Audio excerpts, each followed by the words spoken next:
The Langman of Lerut? The chief engineer's sleeping suit was of yellow striped with blue, and his speech was the speech of Aberdeen. They sluiced the deck under him, and he hopped on to the ornament capstan, a black pipe between his teeth, though the hour was not 7 of the morn. "Did you ever hear of the Langmen of Lerut?" he asked, when the man from Orzava had finished a story of an aboriginal giant discovered in the wilds of Brazil. There never was a story yet past the lips of teller, but the man from Orzava could cap it. "No, we never did," we responded with one voice. The man from Orzava watched the chief keenly, as a possible rival. "I'm not telling the story for the sake of talking merely," said the chief, "but as a warning against the betting, unless you bet on a perfect certainty. The Langmen of Lerut were just a certainty. I have had talk with them. Now Lerut, you will understand, is a dependency, or may be an outlying possession, of the island of Penang, and there they will get you tin and manganese, and it may hap mica, and all manner of minerals. Lerut is a great place." "But what about the population?" said the man from Orzava. "The population," said the chief slowly, "were few but enormous. You must understand that, except in the tin mines, there's no special inducement to Europeans to reside in Lerut. The climate is warm and remarkably like the climate of Calcutta, and in regards to Calcutta, it cannot have escaped your observation that—" "Calcutta isn't Lerut, and we've only just come from it," protested the man from Orzava. "There's meteorological department in Calcutta, too." "Aye, but there's no meteorological department in Lerut. Each man is a law to himself. Some drink whiskey, and some drink bandipans, and some drink cocktails. Very bad for the coats of the stomachs is a cocktail. And some drink sangria. So I have been credibly informed.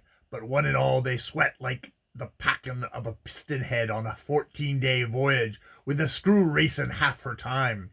But as I was saying, the population of Lerut was 5 all told of English, that is to say, Scotch, and I'm Scotch, you know," said the chief. The man from Orzava lit another cigarette and waited patiently. It was hopeless to hurry the chief engineer. "I'm not pretending to account for the population of Lerut being laid down according to such fabulous dimensions, or the 5 white men engaged upon the extraction of tin oil and mercantile pursuits. There were 3 o' the sons of Anak. Wait while I remember. Lamitir was the first by 2 inches, a giant in the land, and a terrific man to cross in his ways. From heel to head he was 6 feet 9 inches, and proportionately built across through the thickness of his body. 6 good feet 9 inches, an overbearing man. Next to him, I have forgotten his precise business, was Sandy Vowel. He was 6 feet 7, but lean and lathy, and it was more in the elasticity of his neck that the height lay in that honest bone and sinew. 5 feet and a few odd inches may have been his real height. The remainder came out when he held up his head, and 6 feet 7 he was upon the door-sills.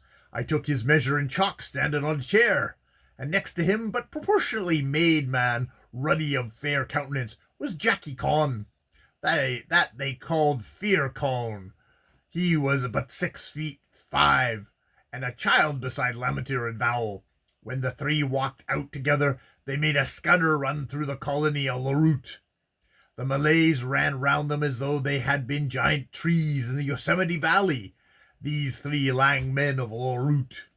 It was perfectly ridiculous. A lesson nature, that one little place should have contained maybe 3 tallest ordinary men upon the face of the earth. Observing now the order of things, for it led to the finest big drink in Lerut, the 6 sore heads of the morn that endured for a week. I am against immoderate liquor, but the event to follow was as justification. You must understand that many coasting steamers call at Lerut with strangers of the mercantile profession. In the springtime, when the young coconuts were ripening, and the trees of the forest were putting forth their leaves, there came an American man to Lerut, and he was 6'3", or maybe it'd have been 4, in his stockings. He came on business from Sacramento, but he stayed for the pleasure with the Lgmn of La Route. Less than a half of the population were ordinary in their girth and stature. You understand. Housen and Naylor, merchants, 5'9" or thereabouts. He had business with these two, and he stood above them from the 6'3" of his height till they went to drink. In the course of conversation he said, as a tall man will, things about his height and the trouble of it to him. That were his pride o' the flesh. As the longest man in the island, he said, but there they took him up and asked if he were sure. I say I'm the longest man in the island, he said, and I'll bet that on my substance. They laid down the bed plates of a big drink, and then there they put it aside when they called Jackie Con from his house near by among the fireflies winking.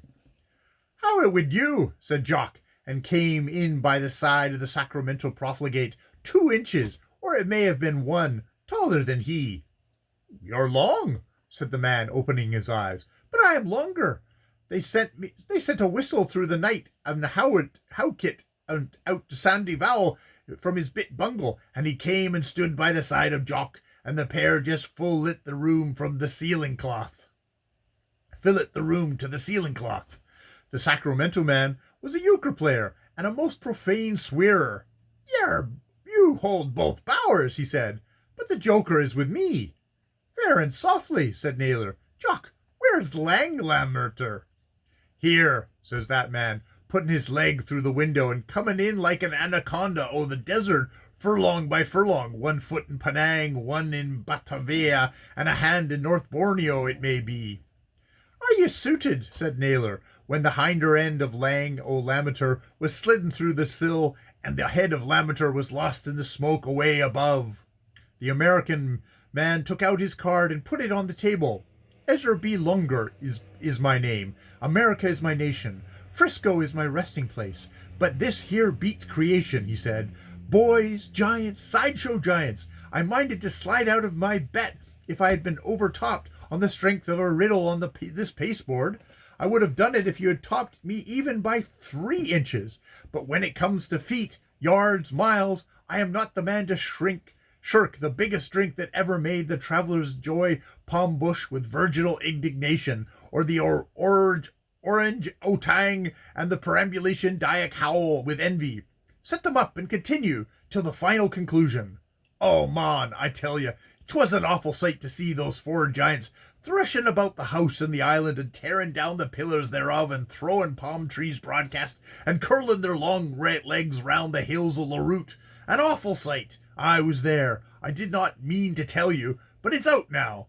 I was not overcome, for I even then sat me down under the piece of the table at the 4 morning and meditated upon the strangest of things. Lush! Yon's the breakfast bell.